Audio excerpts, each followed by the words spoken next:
Hey, everybody. Thanks for tuning in to another episode of the Baseball Podcast. I'm your host, Ethan Pachersky. My co host, Tom Quirk, will be along in just a little bit. Today, I'm really excited. We're going to have a great interview with Dan Vaughan. He's the play by play voice of the Kansas City Monarchs in the American Association, also the Perth Heat in the Australian Baseball League. So, we're going to have a great conversation about the minor leagues, the independent leagues, and I think most importantly to our fans, the Australian Baseball League. We're going to be talking about how the game has grown over there, what could be done to grow in the future, how the league operates, and just a wide variety of topics on baseball in Australia. So I think that'll really interest our viewers who are interested in the international part of the game. So I hope you guys enjoy that. As for what's coming up, we're going to have on Paul Convoy. He's the president of Baseball Scotland and also the coach of their national team. So he's going to have a lot of thoughts on baseball in Scotland, which is obviously a developing baseball country. So I think that'll be a really cool talk too. Where to reach us? You can reach out to us on Twitter at the Baseball Podcast 2 and on Gmail at thebaseballpod@gmail.com. So feel free to reach out with any questions, comments, ideas, anything you got. We'd love to hear it. Anyway, I hope you guys enjoy this episode, and thanks for watching. All right, so I got a lead-off question here. I see all the hats on the wall. Are those all are they all different teams that you've broadcasted for? Or are they just are you a collector? Or? A little bit of both. Okay. There's probably, I would say, a third are teams that, I don't know if I could give you a better shot, but third of the teams that I've worked with, or maybe, for example, I've got a Melbourne Aces, which from the Australian Baseball League that we're familiar. In Adelaide, the old Adelaide Bite, and Adelaide before they changed their name, and then of course the Perth ones. Then I got a lot of Texas Tech, some random minor league ones, but most of them are they all have a sentimental value to them, whether it be Kansas City or Gary South Shore or wherever. But yeah, it's sort of, I used to do a collection back when I first started. I used to buy home and away cap of every team that I broadcast against. And I'm assuming that got expensive. Well, it did, and of course, back in those days, I was just out of college and didn't have the big meal money. Actually, I didn't get meal money at all that first year in West Virginia, so it was a bit of an expense. But of course, those new era caps, they weren't cheap back in the '90s either. But over the course of all my moves, they kind of disappeared here and there, but I don't know if I can give you a better shot of them, but you can kind of see them right there. Oh, yeah. There you see them there. I see a number of them. Do you happen to have a Tuatara hat up there, or is that? No, I don't have a Tuatara, but I'd like to have a Tuatara. I don't really know them as well as I do some of the folks in Adelaide and Melbourne, especially because I've developed a lot of kinship with them, but I will get a Tuatara. I'm a big fan of Auckland and New Zealand. I think talk about a gold mine, man. That's a gold mine. And they have they have the best merch in the league. They have the best logo and the best color scheme in the league. This was formerly a Tuatara shirt. Yeah, the logo ripped off. The same thing happened to my shirt. The logo came off in the wash, but whatever. Well, it's how the merch can be. It can be hit or miss. It's probably something that I think the league will probably try to address to try to Fortunately for me, a lot of in my closet here in the office, I've got a lot of Heat stuff, and most of it's official game worn or game licensed stuff, so it's not going to fall apart. But there's been a few of over the years, some are little odds and ends that didn't hold up depending on the vendor. Yeah. But, absolutely. It happens. Absolutely, that happens, and especially in that part of the world. What's interesting, if you guys are talking merchandise, I'm just kind of hijacking your show, but. You're Kansas good, man. City. There's no structure. I love it. So keep going. Kansas City. Let me see if I can grab this for you guys to see. But I'll pull one off this is off my wall here. It's interesting to note the Monarchs. We have our own name brand inside of our caps. This is a Kansas City Monarchs.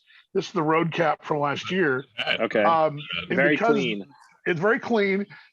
Because of our relationship with the Negro Leagues Baseball Museum, that was one of the big things that when Mark Brandmeier purchased the old T-Bones and renamed them the Monarchs, one of the things was there was so much Negro League merchandise out there. Birmingham Black Beans, the Crawfords, of course, all the Monarch stuff you see in Metro Kansas, really not just Kansas City, but across the country.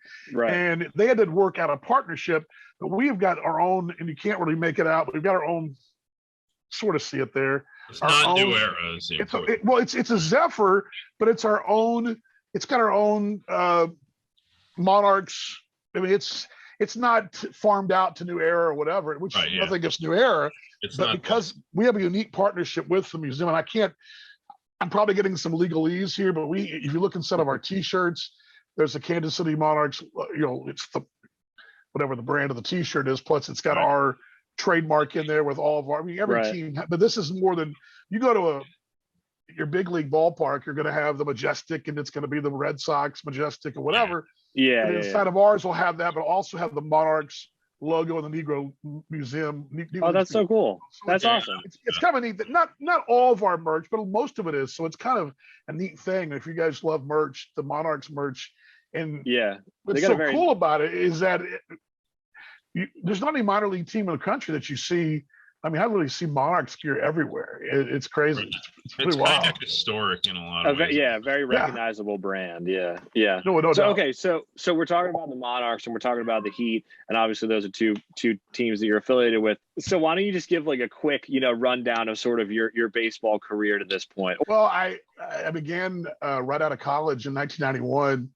I went to the winter meetings of '92 and got a job at the '93 season with the then Charleston Wheelers in the old South Atlantic League, which have become a couple things since then, and now I think they're in the Atlantic League. But I worked there for a year, went to Jacksonville for a couple of years in AA, and then wound up coming home to Texas and I worked for the Southern League and the Texas League. They did a mutual television game of the week, and I did those games for 2 years and would rotate. I did the Texas League, although I did some of the Southern League games too. And then went back to broadcasting full-time for a team at Burlington, Iowa. Then I stepped away for about 10 years and went and worked at radio in Dallas, CBS, and then some DJing and things like that. And then got the itch again and went to Australia, basically sight unseen. I'd been to Australia before on holiday, but I'd never really been. I mean, hadn't applied for a job, and I'd sent them my demo, and they were looking for a American PA announcer. They wanted a guy that sounded like the ballpark in the States. I'd never done PA before. I mean, outside of just, maybe one time, maybe ever. Right. And they invited me over. No real promises. I didn't know what I was really getting myself into.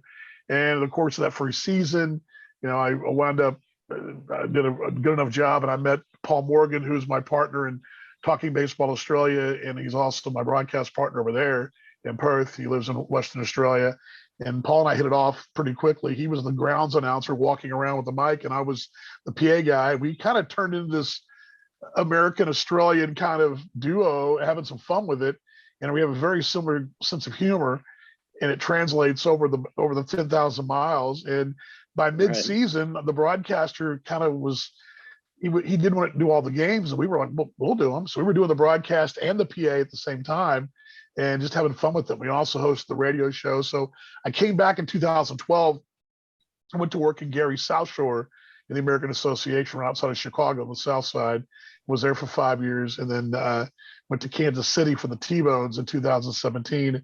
And then was held over and got a great opportunity for the Monarchs when Mr. Brandmeyer brought the team after the 19 season. So kind of get you caught up, but I was out, in again. You still work in Australia baseball. Are you like the main media guy, like on the field for the Heat? I have been.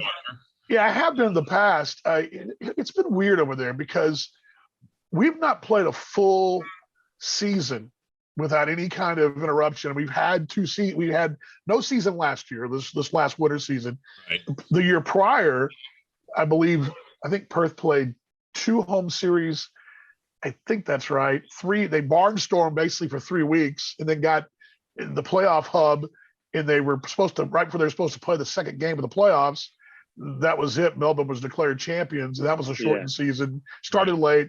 We haven't had a real season since the 19 and 20 season, which was right before the pandemic hit. Right. Hit Australia first and China first over there. I was actually there, that part of the world when it happened. But so we haven't had a real normal anything. I mean, and as a matter of fact, we've stopped and started our show, Talking Baseball Australia, which we do talk mostly Perth stuff, but we do try to cover the whole league. But we started that show about 4 times in the last 2 years because we thought we're going to play, then we weren't going to play. It's been a real crazy stretch, and I think we're headed the right direction. If you saw, I don't know if you saw the news that that Paul Gonzalez was named the general manager of the Australian Baseball League, and I don't think they would have named a GM of the league if they were not going to try to go forth. Right. And that's one of the things they wanted to have him do the schedule, and so I feel like we're going the right direction. But it's this crazy world we live in, man. Yeah, I can't believe we missed 2 years. So we've really not done anything in 2 years. I mean, really full blown anything in 2 years. I mean, it's been crazy. I mean, I could get in the country as a legal resident, but I had to quarantine for 2 weeks. And for a married guy who needs to be able to come back and forth whenever he pleases, that wasn't an option. And my wife couldn't come over, and that wasn't an option either. So, we're now past that. So it looks like things are going forward, but it's been weird over there. I worry, but other than that, I mean, it's been crazy. Yeah. So, okay. So in spite of all of that it's still, I guess I would describe it as a growing league. I mean, it seems to be getting more like, I don't want to say real talent because I don't want to trash the guys who've been playing there, but like guys who have like major league aspirations are seeing time in ABL, which is probably the biggest thing that's happened to that league in a while, I would assume. Yeah, I'll walk you through in the 90s, the original Australian Baseball League was very much like that. I mean, you had guys, you go back to the 90s, you can go back and pull up, I don't know, the Melbourne Reds, the Western Healers, the Perth Heat or whoever, the Brisbane clubs, any of those teams, they all had big league guys, not necessarily major stars in the big leagues, but there were names. Right. You go down, you can go through it in the 90s type stars. I think a lot of that was the relationship Dave Nielsen had in Major League Baseball at the time, but you had a lot of that from 90 to 99. And then when the ABL came back, it went away. The Claxton Shield took over through 2009. And that was more Western Australia talent. Here and there, I'll be a mixed in guy. That was mostly, I say Western Australia, domestic Australian talent is what I mean. Right. And then when the ABL came back, remember Major League Baseball brought the league or funded the league, 80% of the league the first 4 years. And then Major League Baseball pulled out. So the first 4 years, you saw a lot more, prospects coming over. And then it kind of is morphed into sort of a in between, and then now it's kind of coming back again where you're seeing guys that are, if they're not going to the big leagues, they're going to a chance to play in Korea or Taipei or Japan. I mean, a guy like Dylan Unsworth, who's cashed in really, really well in Mexico and in Taiwan. You're seeing some of that. Of course, Acuna played over there in that interim, but you've seen it kind of ebb and flow. I don't know where it goes now. I think that's probably where our biggest question. Where does the talent go forward? I think that's probably, and I think that's a league-wide problem, or not problem, but issue. I really started following the ABL in 2019, right? Or the 1920 season, right? So right before the pandemic hit, and that was just a normal year, and that was a really exciting year. And then obviously the next year things kind of got off the rails because of the pandemic, but they fit in a shortened season. And one of the things that I noticed was before, like in the summer of the pandemic, when nobody really knew it was going to happen, the league was really hopeful about how things were going to turn out, and they got a product out on the field and they got a season played, but it wasn't really the way they wanted it. But there were all these things moving around beforehand when they weren't sure what was going on. And a lot of major leaguers or ex-major leaguers signed up to play, like big names, like Manny Ramirez obviously was the biggest one. And he made it into the country and he did some practices and some clinics, but he never got on the field. But even guys like more role players like Danny Valencia signed up, and Eric Young Jr. and Justin Grimm and stuff like that. Sure. So I guess my question is that, to me, Manny Ramirez really marked like this league's gone somewhere. You know what I mean? Because it had like Delman Young was kind of the Manny Ramirez before that, who was like, oh, this is legit. Like Delman Young was good, and then before that, there were some guys like way back, like when they were prospects, like Ronald Acuna. And so when I saw Manny Ramirez, I was like, Manny's not Manny anymore. He's not going to play like Manny used to, but that's going to show that people want to play. And then these other guys started to go on, and I was like, oh, this is legit now. And then the league kind of got kneecapped because of all these COVID-19 like protocols. But I guess what my question for you is, that was a roundabout way of getting to, are those like connections and relationships still in place to bring in the Danny Valencias of the world who are rock solid players to up the talent, or did they miss the opportunity?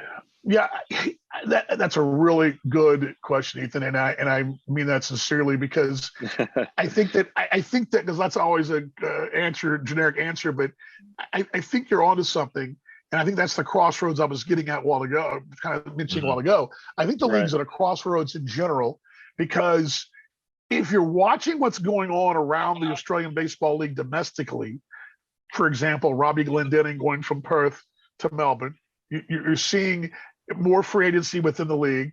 Melbourne's policy, at least they're wanting to get guys that are the Delvin Young types. They want to get guys that are stars in American Association. They want to get those big time, with their Japanese connections and their U.S. connections or North American connections reload. But you've also got some teams. Adelaide comes to mind, and Perth both, who seem to do it more with, Perth's case especially, do it with their Tampa players, and they really rely on those domestic players. They got to have them. It all depends on the philosophy. But I think what you're seeing, I think where the league was heading was trying to be the best winter league it could possibly be, competing with Puerto Rico, competing with the Dominican Republic, Venezuela. Those are all places it was trying to compete with. It wasn't there yet, still not there, but it was heading that way. Right. And my concern is that the COVID situation has probably set that back 5 or 6 years, because killed some of the momentum. Yes, the momentum, because why do players want to go play in Venezuela, Puerto Rico, Dominican Republic, or Mexico? Well, the almighty dollar. I mean, it pays better. I mean, it pays better. Those are, we're talking about guys that are playing in Mexico. I mentioned Unsworth, who pitched the no-hitter in winter ball. I mean, you've got guys that are playing winter ball. They're making a nice check, much better than the Australian Baseball League, which in general is cash strapped. And because, let's say Manny plays a whole year 2 years ago, and let's say Manny comes back, and let's say, I don't know, another fringe guy comes in, and 2 or 3 of those guys, and now you're in the 3rd year of that, you've made some progress, and perhaps you've got more. Maybe Sydney draws another 10,000 folks and makes a little bit more money. Maybe Team B makes more money. You're getting more eyeballs. I've been to winter ball games down in the Caribbean, and those are jamming. Those are fun, man. They're great games, and they're packed. You're talking 10,000 folks. I mean, to watch a Caribbean World Series game, 25,000. We don't have those crowds in Australia yet. Right. But again, and I think that's the question. And I've had players tell me this. I'd love to come to Australia, Dan, but because I actively recruit players, and they will tell me, well, what's the money like? And I don't just lie and say, well, the beach is great, which is true. But that's not a lie, Aaron. Yeah. No, that's not a lie. Yeah. But at the end of the day, that's not what they're there for. Yeah, they're there to chase their major league dreams, probably. That's the biggest goal. And so how am I going to get the big leagues faster? So when you try to sell a player on Australia, what do you tell them? Do you tell them they speak English? It's more West. Like what are the selling points when you talk to a guy? You nailed it. I mean, that's it. I mean, I was a reliever in our league. I won't name the name of the American Association, who I'm very proud of his work he did over there. And that was the selling point. I mean, it was, you can go over there, you can speak English. Nothing against speaking Spanish, or anything else. Speak English. Well, yeah, a lot of guys don't. But in reality, it's safe. I mean, if I, as a father, if I sent my kid to Venezuela to play ball, I'm sure Venezuela's a great country, but it doesn't take much to Google what the situation is politically down there. Right. Am I safer in Venezuela or Australia? Right. And obviously Australia. I mean, it's. You can close your eyes sometimes there, and without, only thing it's different is the accent. But I mean, you've got similar. The suburbs look very similar. If you're from California, the beaches look very similar. I mean, there's some differences, but it's very similar. So I think that's the selling point. Another big thing, when you're playing winter ball, you're really grinding it like you are the season.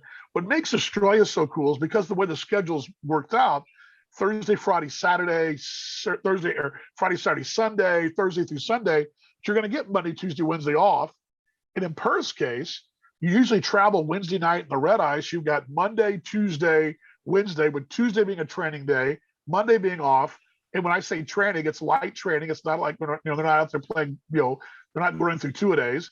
You're basically getting 3 days off to do whatever you want to do, and then you catch the red eye flight going back east, and then you're back home dinner time on Sunday because even the time change, and you've got Sunday night, Monday night, Tuesday, Wednesday, then Thursday you play again, and you have some time to relax and unwind, go to the beach, kick back, work on whatever you want to work on. If you're trying to work on a slider, you can throw on the side on Monday and Tuesday and work on the slider with the pitching coach or whatever. You can do some things. There's a little relaxed lifestyle there.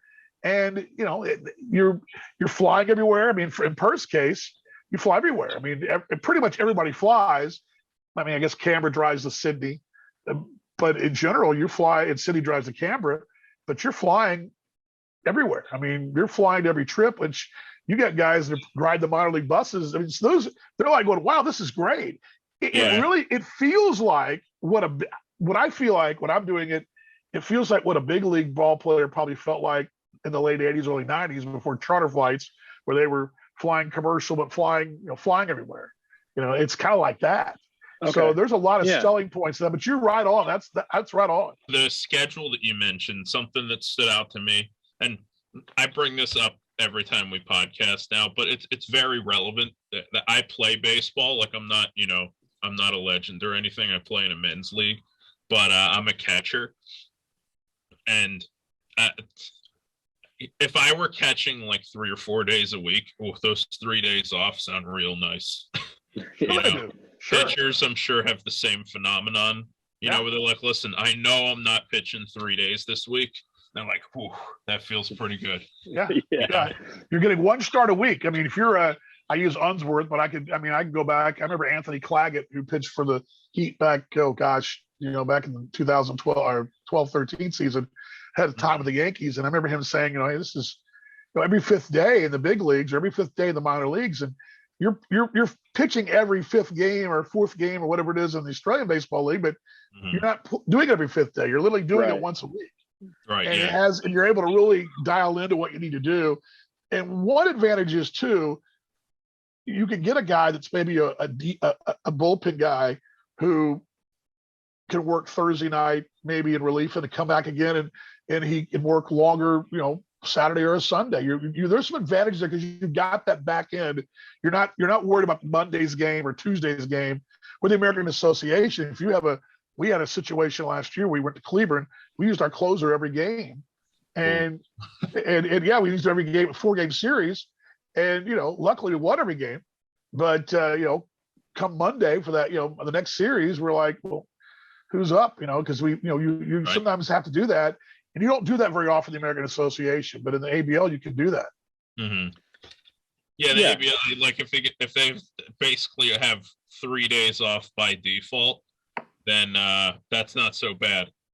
Yeah, like in the majors, you use your closer 4 days in a row. You're going to have a couple of games where the 9th inning might get a little rocky. Yeah. No, there's no doubt. I mean, and that's the thing.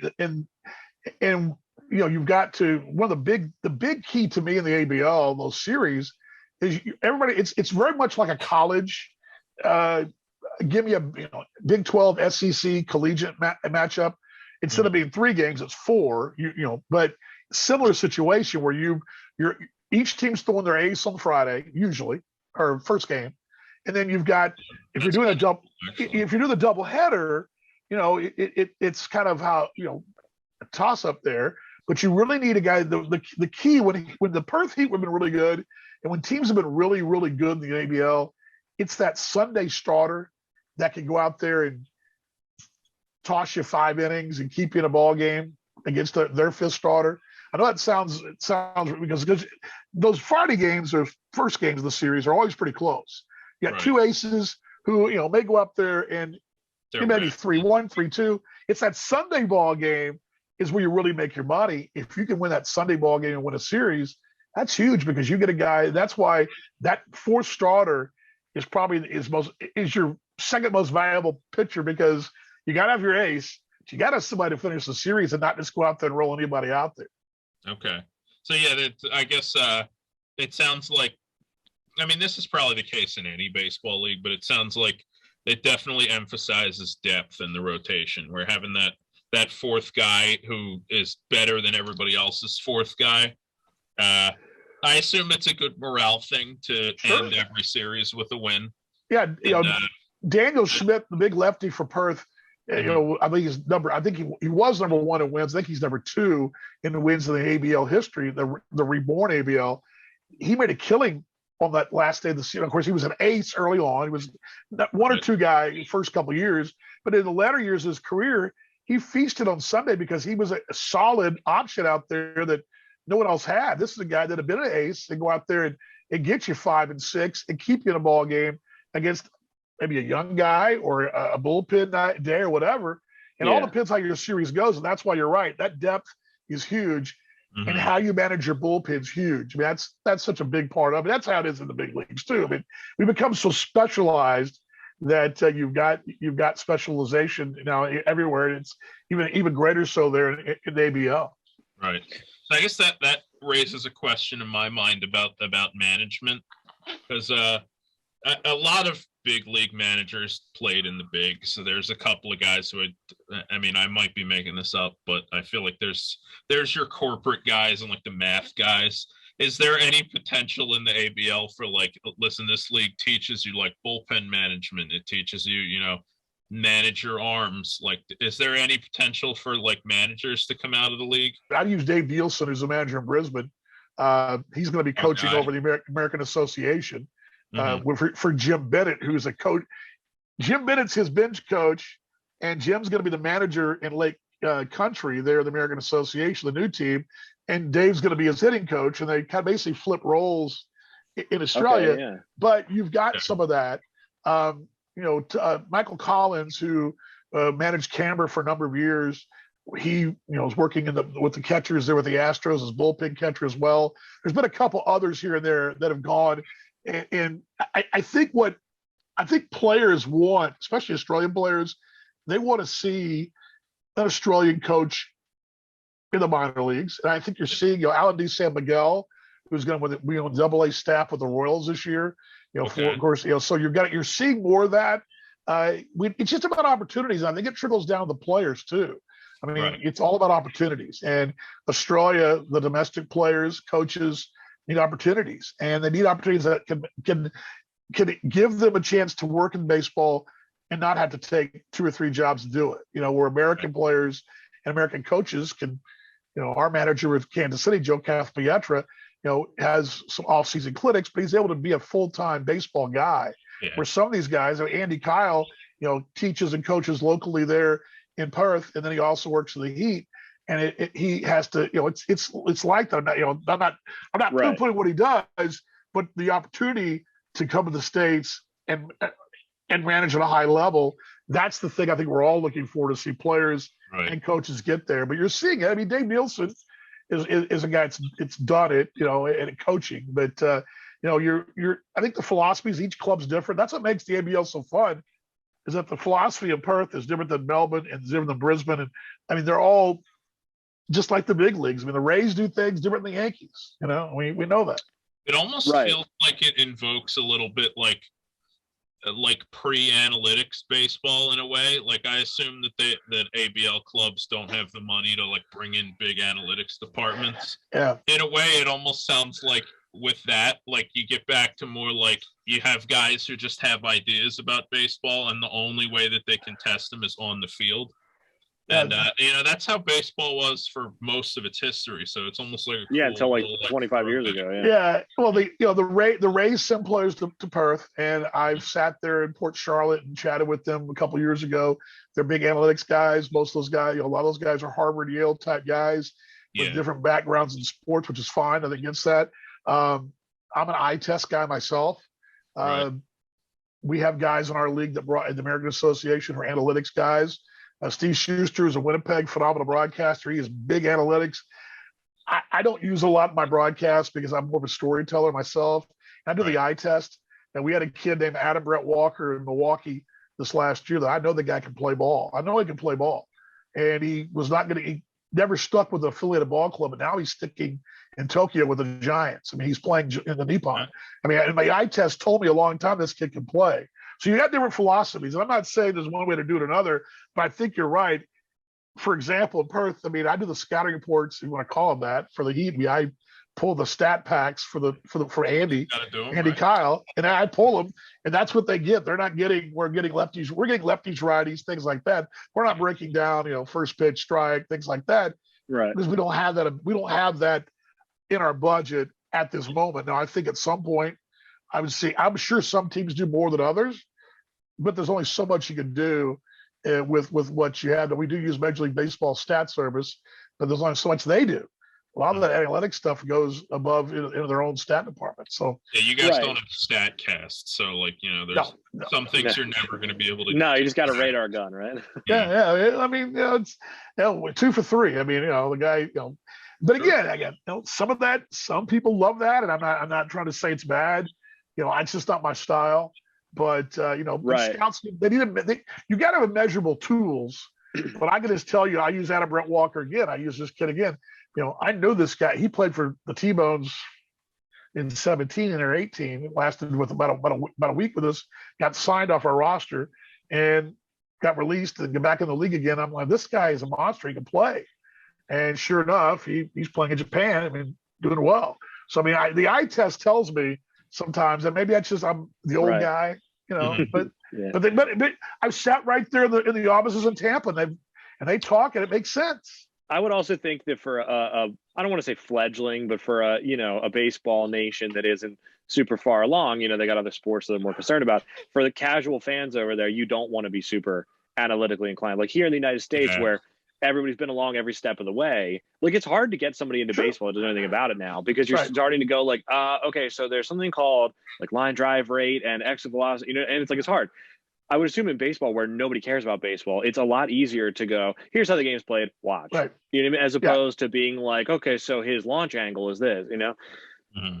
And as a broadcaster, I think that I catch myself in Australia, and it's been a couple of years since we really did a full season, but I catch myself trying to explain, as I call the game, and Simon Isons, who does a color for us, former pitcher, and try to bring him in and try to have him explain to the Australian audience what's going on. Where in the American Association, I have some listeners who love that analytic stuff, and I'll throw it in there when I can, but I'll have to necessarily break it down for them like I do over there, and that's no knock on the intelligence. You're right. These are people that grew up with it. I mean, you don't have to play baseball to get it, right? But you have to. But if you grew up around it, it's in our conversation. You hit home run there, sir. Or hit out of the ballpark. You hear these baseball and sports terms, and they have them too, and they'll say them. I'm not really sure what they're meaning because it's referring to cricket or whatever. And, and between the wickets and things like that, that's comes from there. And but you're right. I think you have to really break it down for them and explain it differently. I think you lose them at launch angle, and they're kind of like, just hit it. Yeah. It's almost exactly. Like again, I don't mean this as a dig, but it's almost like when you're trying to introduce like kids to baseball, like you want to focus on the fun aspects of the game, when you not say the math. Storyteller, you want to emphasize the fun and maybe less like the effectiveness part. Right. Launch angle and all that stuff is good for describing how effective somebody will be, but that's not the fun part for like kids and stuff and people you're trying to bring over to the game. So no, I agree. And as a storyteller, and here's the thing for me with the Monarchs, I've got so much built-in history already to talk about anyway that if I start diving down analytics, when I can talk about Jackie Robinson's couple of tryouts before he actually got signed, or talk about the barnstorming Monarchs in the 1936 season, or whatever. Right. There's a story every night that I can tell that if I'm talking about too much analytics, and again, there's some guy, and I mentioned Steve Schuster, Winnipeg, because he does a great job with it. And the people in our league love that. They love that stuff. That's just not me. And I think the ABL doesn't lend itself, A, for budget reasons, and B, because of where we rank and where we are. We're like pioneers over there. We're a pioneer spirit. Let's just have some fun with it. Hit the ball the ballpark, run around the bases, and have a cold one. Let's put on a good that. show. Do you guys want to talk about the future of the league? Sure. We talked a lot about the present. We talked a little bit about the past. I know you mentioned that like having basically 3 years off is that does a lot to take a couple steps backwards. But has there ever been any talk of like what the ABL's ultimate goal is? Like, do they want to become like a winter league, or are they hoping to become like affiliated in any way? Yes and yes. I think that the ultimate goal is to be the best winter league in the world. That'd be item number one. Affiliation, perhaps. I think that's sort of, each club sort of looks at that differently. I know in Perth's case, that's how they get their imports currently. In Melbourne's case, not as. I mean, it's important they have a relationship with the Royals and with the team in Japan, but they also dig into the independent ranks left and right. It all kind of depends on what each team's different. I think the long haul, to be the best winter league, you're going to have to, I think they're well on their way to doing that. I think we're in a different chapter now. When Cam Vale, who was the head of Baseball Australia, he was on the right track with thinking about expansion and things like that. He was definitely had the foot forward on that. But again, the pandemic's changed everything and put everything on hold. So they're back to square one again. They just got the Tuatara and the Geelong Korea teams, sort of going the right direction when all this happened. I don't know. I think expansion is probably in the works as well. Probably would have been this year if we would have played 2 full seasons, but they're probably looking at 2. They're probably looking at 2 winters down the right way. I also think that there is a chance for it to really grow. And this is just me talking to you, but I think these are things that I would throw out there that, for it to really grow, it needs to expand from just the winter.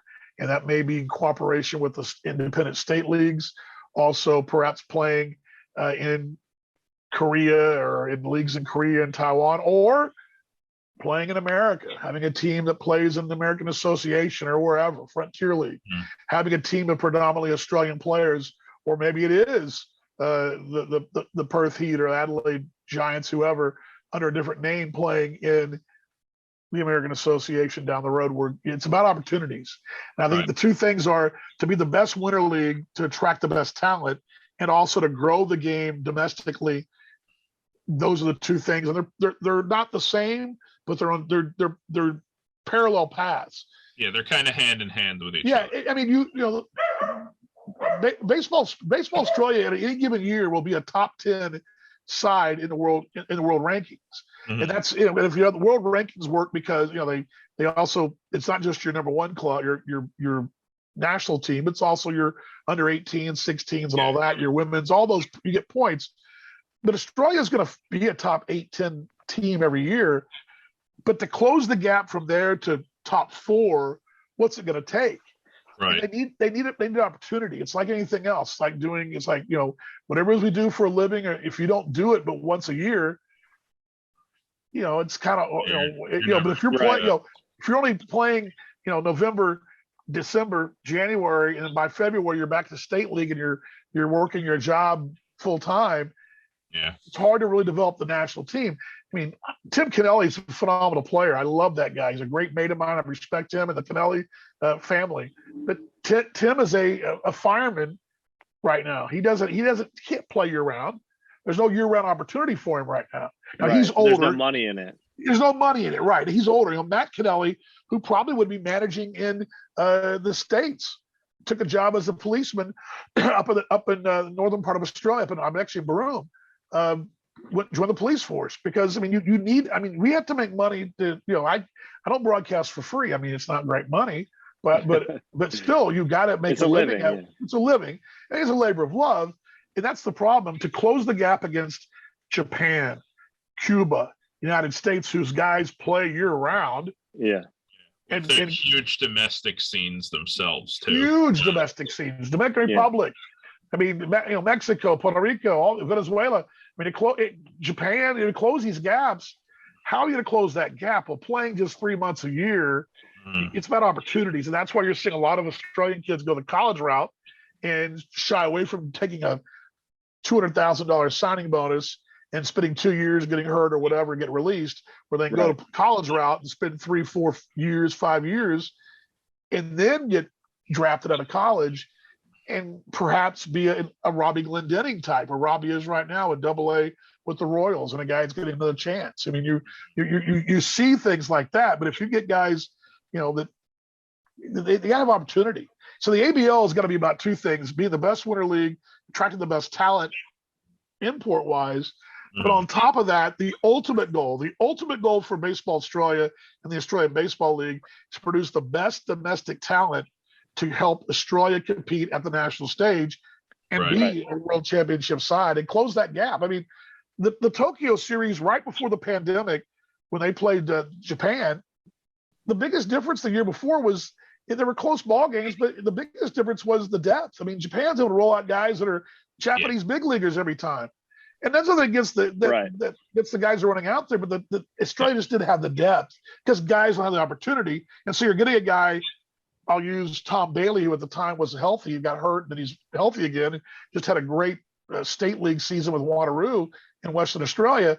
But Tom was basically a rookie of the national team that series, had no international experience.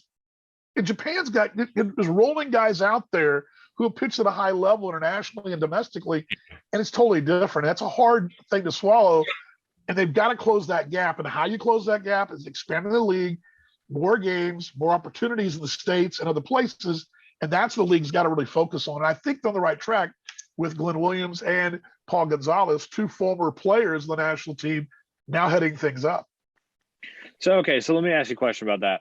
So obviously there's a few Australian stars, right? Like Dave Nielsen was the first one, he's an all-star, and then Grant Balfour, everybody knows. And now Liam Hendricks, right, is the Australian big leaguer. And there's a few fringe guys like Lewis Thorpe and Aaron Whitefield.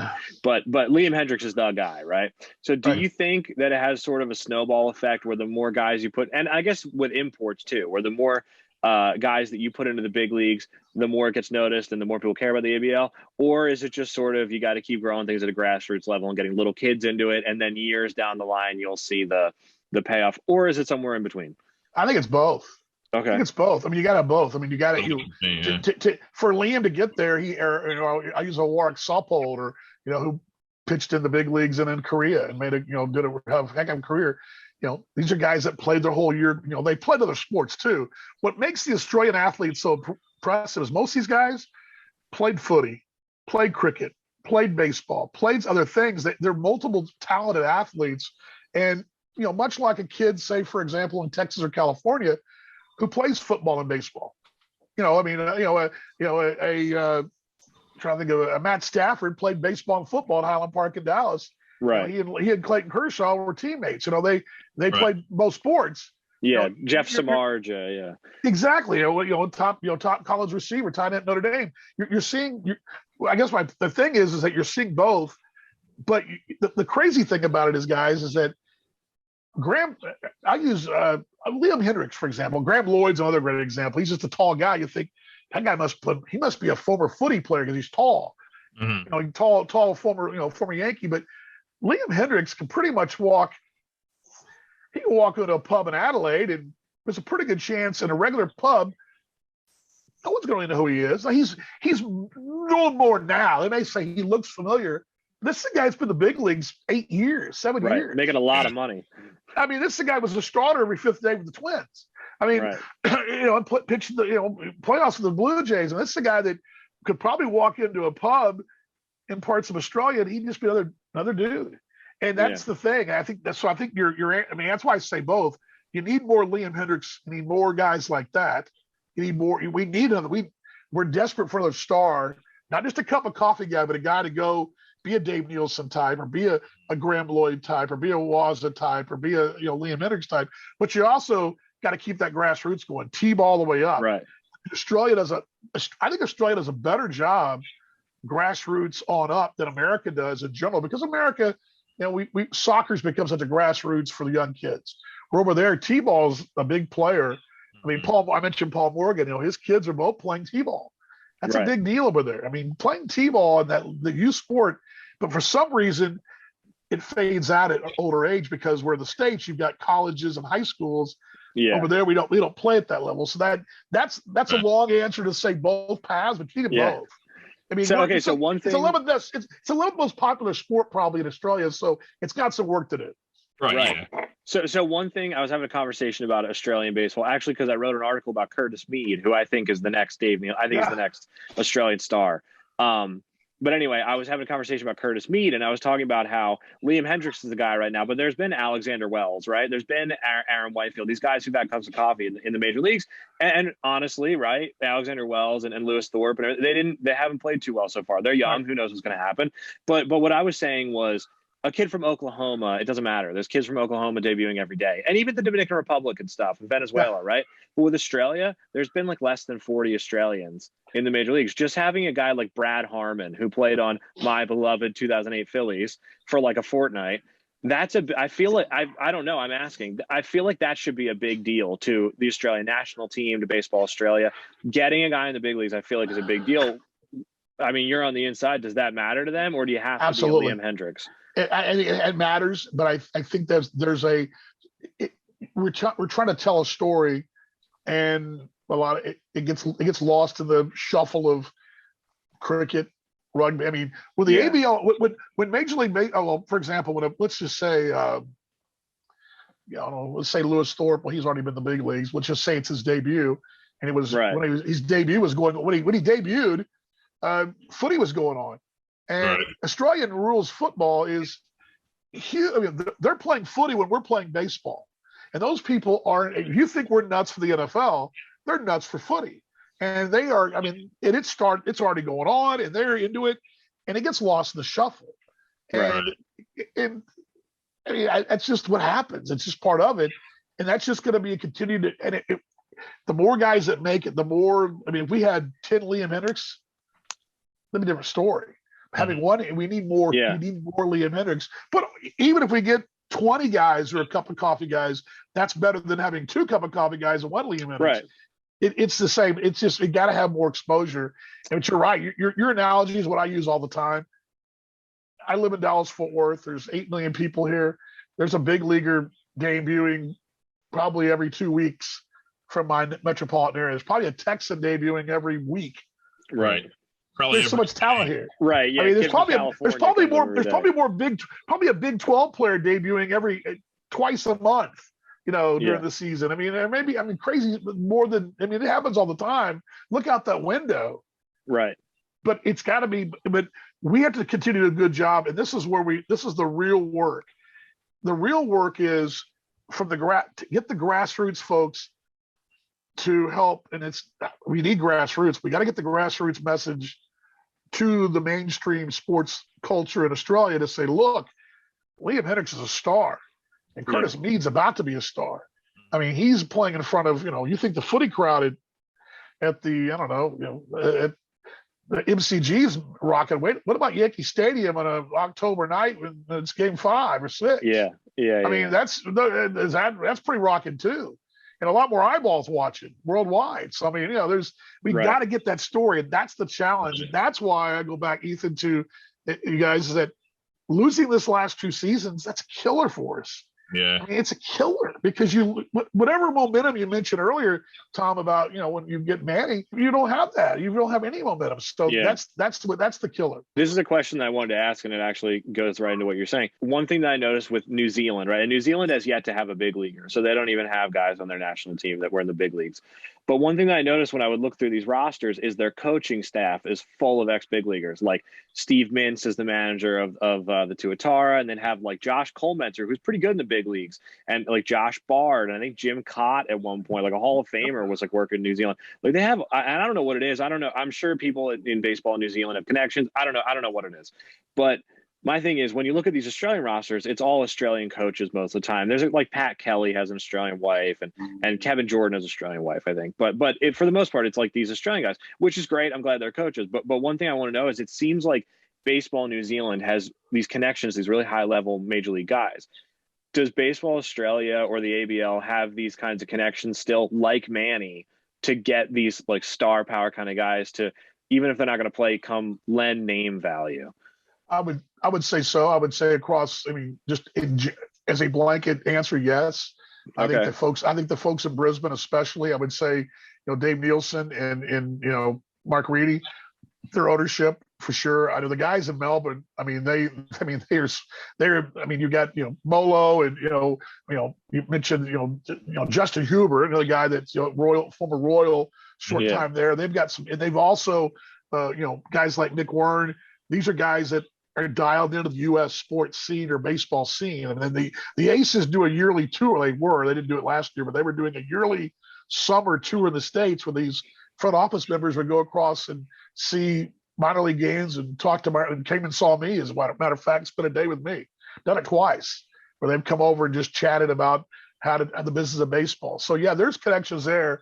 I know that in Perth's case, Steve Nokowski, the GM, has spent some time with the Rays a couple of weeks ago when he was in the country. So I mean, there is those connections, but it's like any relationship. You got to work them. You got to continue to work them. I think players would love for these Australian players. You're a young 19-year-old Australian player, and you want to get noticed. And I mean, one of the better ways to get noticed than by a guy who's coaching for a major league organization. I mean, that's a great way to get. Hey, this kid, little lefty, is pretty tough, and tell the scout who looks at his stuff and they wind up signing, or he winds up calling a college coach for him. Right. You want to get in front of the eyeballs, and that's one way. But it's a balance there. It's a real good balance. I mean, it's I think that with each organization, the philosophy is different, but as a blanket, I would say that it's on the right track. Talking about like Liam Hendricks and like Graham Lloyd and like these guys who came over to the league, do you think that, I mean, I would say that it seems like Australia's best export to the world of like Major League Baseball has been relief pitchers. I mean, I don't know why. It just seems like that's how it's shaken out. I mean, Balfour was elite. Hendricks is elite. Graham Lloyd was elite back in the day. Peter Moylan. Do you think it's something like where, like with Japan had a thriving baseball scene for decades, and they never broke through until really, I guess, probably Ichiro was when it actually broke through. Because I mean, they had guys like what's his name? Was it Nomo? Nomo, yeah. Yep. And like that was a big thing for the Japanese, but Ichiro was the guy who made now Japan is effectively part of like the American baseball sphere for real. Do you think that Australia needs a guy like that, like a hitter who goes over and is exciting and has star power to like kickstart a lot of this stuff? I mean, look at Ohtani, what he's done. I mean, just that's exciting. I mean, the guy's a multi-talented. Absolutely. I think too, one of the reasons, and I brought this up several times. I have a theory, and I've asked this several times to some of the Australians, and they've all sort of backed me on this. I think a lot of the reason that you get the relief pitchers twofold. A, the cricket background. Most of these guys have a cricket background, which, if you know much about cricket, which I won't go into the explanation for it, but movement, ball movement, spinning, the spinners. You have spinners that guys that can spin the ball, a lot of control, a lot of movement. That's what that they're looking for in general. Translates well. It translates well with movement and the pitching grips and able to get movement, and that's why they're not afraid to throw a 2-seam, 4-seam fastball with a lot of movement, more so than usual, because they know they're going to get more movement. And two, the these guys played footy. Footy's a real. If you've ever watched Australian rules football, it's an intense ball game without pads. It's NFL without pads, but it's not that way really. But it's similar. They have a very similar. Footy's a real passionate game. A real go out there and knock around people. And I think that energy, that adrenaline. Most of these relievers all played footy, and they've got the footy and the cricket background. It translates to a guy, because most of these guys come in. I mean, have been situational or back end guys. I mean, Graham Lloyd was a late inning option for the Yankees. He was the guy that came in and shut down the 7th or 8th with the left-headed for that left side. and he was very intense. I think you're getting some of that, but they do need. I mean, Curtis Mee would be. I'd love to see that guy break out and be that guy. That can say, okay, he's there in the big leagues from Australia, and he's the next Dave Nielsen. Because people in Milwaukee remember him. I mean, if I say, and there's a lot of people who say, "Oh, that's right, he was Australian." It's been a while. What we see with like Trout, for example, is Trout is a legend, like pretty much already. Like, he's the best player in the game. Maybe Ohtani's better because he pitches, but Trout is super good at baseball. But he's not considered the world's best like ambassador of the game because he's not exciting. Like, I think it's exciting to watch him. But like, does Curtis Mead have the sort of thing where like people want to watch him? Have you seen anything like that? Is he a burgeoning star in that way? I think so. Okay. I don't know him. I don't know him that well. I've been around him a little bit. I've heard a lot about him. I think he understands that he is special. The people I've talked to that know that he's special. He's not. I don't think he's not egotistic about it at all. But I think he understands the magnitude of where he's at. Right. Putting words in his mouth, perhaps, but I get that feeling because he's legitimate. That's a legitimate ball. That's a guy that could come off a Big 12 camp. He could play in any Big 12 SEC school today, and he'd go in the starting lineup. He would, if he'd have gone the college route, he'd have been a D1 All-American. He's that type of player, and he looks the part, but he doesn't seem like he because a lot of times you get guys that go over there, and they were their big. And it's like this anywhere. Remember when you're in the minor leagues, you were a star somewhere. Whether it be your small town or your college, you were the stud. You're the Guardians organization now, and you're just one of the guys. You're one of a bunch of guys that are really, really good. Yeah, and I think that he was really, really good over in Australia, and he's really, really, really good in America. And I think that's the thing. Always a lot of times a guy gets over and he gets to the States and he kind of levels off and he comes back to the pack. He's not coming back to the pack. He's a guy, and I saw a lot of that Aaron Whitefield. And you saw it when Luke Hughes was younger, when he was in the big leagues, you saw the very same thing too. That you saw him just continue to do this, and I think you're going to see me continue to do that. He seems like he has a great skill set. Like when I look at his numbers, like like on base percentage matters a lot to everybody, and me included. What I love to see is guys with a really good on base percentage in the minors. It's like I feel like this dude's not just taking advantage of pitchers being bad.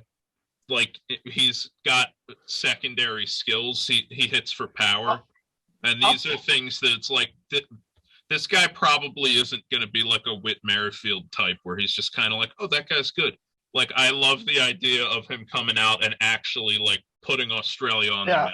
I had a scout tell me this, I guess about a year ago on a plane flight. We were talking about, and he'd scouted some of the kids in Pacific Rim, and basically what he said, I'm paraphrasing, but it's one of those deals where you can look at some of these guys from lesser baseball parts of the world and you see some holes. You see, okay, he does this right, he does that right, but okay, there's where we got to work. And you kind of realize, okay, he's from Australia, we got to work on this. You don't see that. This kid looks like he looks like he spent 3-4 years at a major college. I mean, he looks like he spent. I mean, he looks every bit of the part, and you don't see a lot of. You don't see a lot of. Everybody's got flaws. I'm not saying that, but you don't see a lot of those things that you go, okay, if he does this, he's got it all, and he just keeps doing what he's doing. He should be fine. That's kind of what I'm saying. Yeah. I think also he's in the Rays organization, right? That's who our beloved. Oh, because the Phillies traded him away. Yeah. The Rays, it's baseball. Prospects are kind of random to a certain degree. Sure. But the Rays are an organization that seems like they convert these guys. So the fact that the Rays like him is another encouraging sign to me. Low risk, high reward. Low risk, high reward. Absolutely. The Rays have to do that because they're not going to be able to go out and sign. They got to get. It's a different. We're not going that rabbit hole, but their way of doing business is totally different than the way everybody else does business. The Dodgers, for example. Yeah, the Dodgers, for example. Yeah, they the Rays aren't stashing a guy to stash him; they're stashing a guy to perhaps do something with it. And then if he does hit it, they'll spin him off for another 4 or 5 like him. Mm-hmm. Yeah, it's a good point. So, all right, so I mean, I think Curtis Mead's gonna be an all-star. Yeah, he's gonna be good, and I hope he puts Australia on the map. So, all right, let me ask you this, Dan, just to wrap it up. Let's say you become Emperor Dan Vaughan tomorrow, right? And you can do anything you want within Baseball Australia and the ABL, all of it, everything under the umbrella of Australian baseball.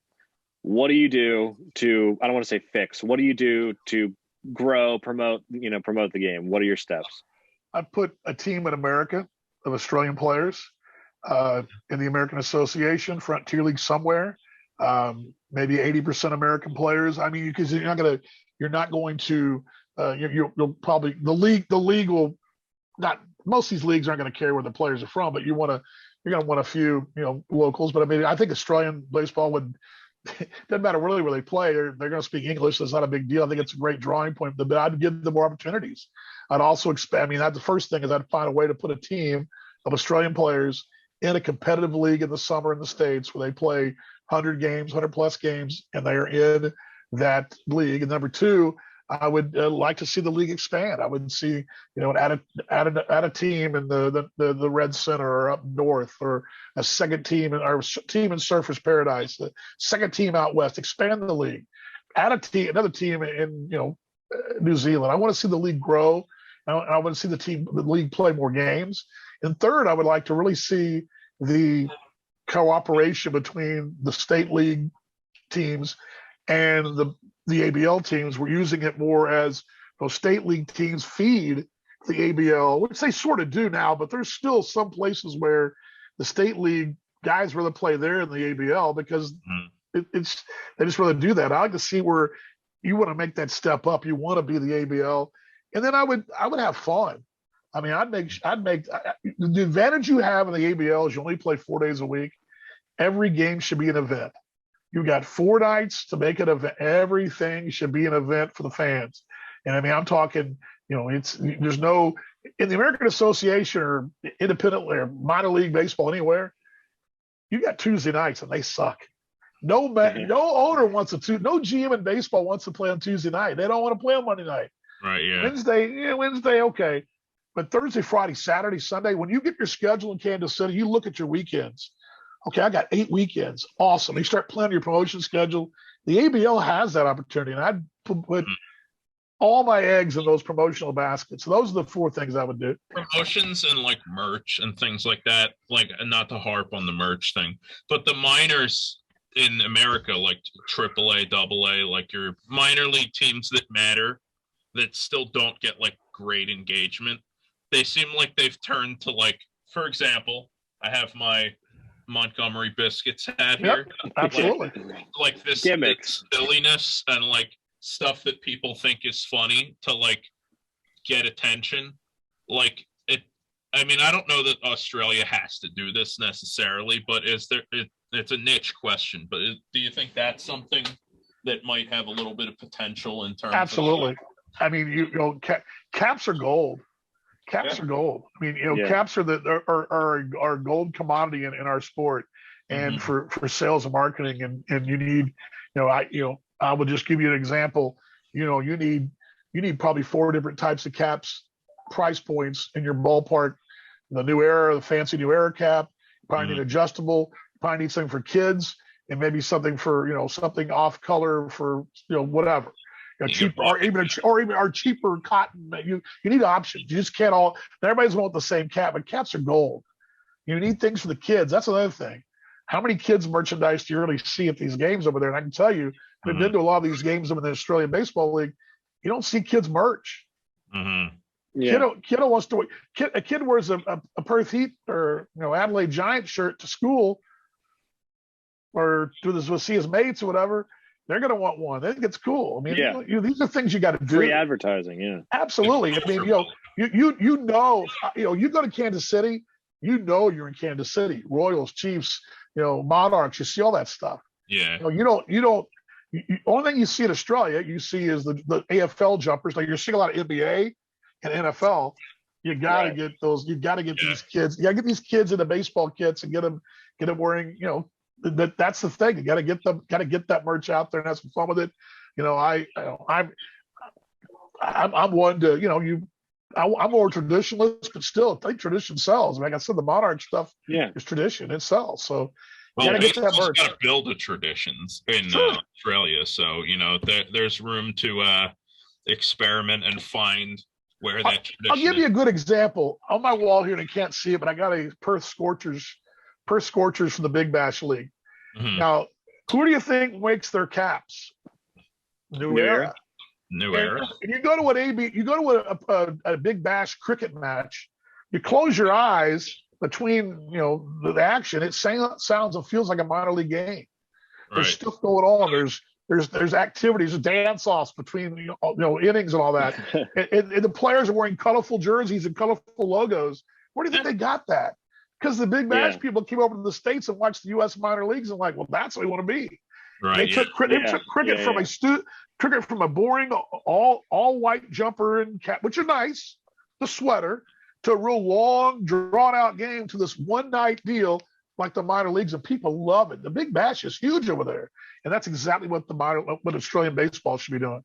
Yeah. Okay. Yeah, that's good. So we're pretty much out of time, Dan. This has been a blast, all good. man. I hope this helps. Thank you so much for coming on. I've really had a good time. Where can people find you? Well, find me at Dan Vaughan Jr. on Twitter. That's DanVaughan Jr. on Twitter. Also at my show that I do for the Kansas City Monarchs is called Reign Reborn with the Kansas City Monarchs. We air that every other week, but we'll starting in April. We'll go every Thursday, 12 noon Central Daylight Time. It's on Facebook Live and on YouTube Live. And then we do Talking Baseball Australia, which is coming back. Paul Thank Morgan and I God. will be bringing our show back next week. We're not sure what day exactly, but Talking Baseball Australia at TBA Australia, and we have our Facebook page. You can find us there as well. And of course, at Perth Heat, ABL, and then Kansas City Monarchs. I didn't talk much about the Monarchs, but Monarchs Baseball, the American Association. You can find me there on the broadcast for the Monarchs. So yeah, we'll have you on again in a little while. We'll talk all Monarchs. How's that sound? Good. We'll do all Monarchs. I can go on and on. Well, a warning. I can go on and on about that too. I want you to. I would rather go long than go short. Yeah, I'll upgrade. I'll upgrade to the unlimited Zoom. We'll do like a 4-hour podcast. All right. Thanks so much for coming on, Dan. This has been a blast, man. I really appreciate it. Absolutely. You bet, guys. I hope this helps. You bet. Absolutely, man. Take it easy, brother. Have a good night. All right, mate. Thanks so much. Thanks, Right, guys. see ya. Hey, everybody. Thanks for tuning into this episode of the Baseball Podcast. I hope you enjoyed our interview with Dan Vaughan as much as I did. Make sure to go check him out on Twitter at Dan Vaughan Jr. Make sure to check out his stuff with the Kansas City Monarchs. He's got a show called Reign Reborn. And he's also got a show with Paul Morgan called Talking Baseball Australia. You can find that on Facebook and on his YouTube channel, Dan Vaughan. So go and check that out. You're going to learn a lot about Australian baseball. I love it. It'll be back next week. As for what's coming up for us, like I said earlier in the episode, we're going to have Paul Convoy on. He's the president of Baseball Scotland. So we're going to have kind of the same conversation about baseball in Scotland and what's going on there. So that's going to be really cool. Make sure you check it out. I hope you guys have a great week. Thanks for listening to this episode of the Baseball Podcast.